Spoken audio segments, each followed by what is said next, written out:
restraining order. Sino yung ano yan eh? Ibang person. Oo, sama din. Ibig sabihin, meron siya existing restraining order. Oo. Pero kasi, hindi naman common meron ka ng restraining order. Sa iba, siya lang may gagawa. Yes.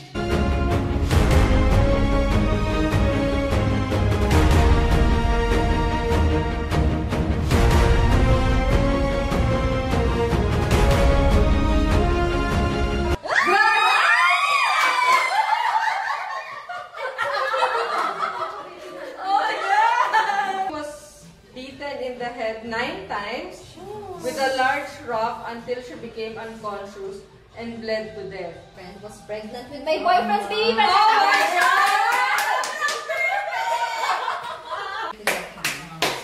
Sobrang perfect. Thank you so much for watching, everyone. Come again next time. See you next quarter.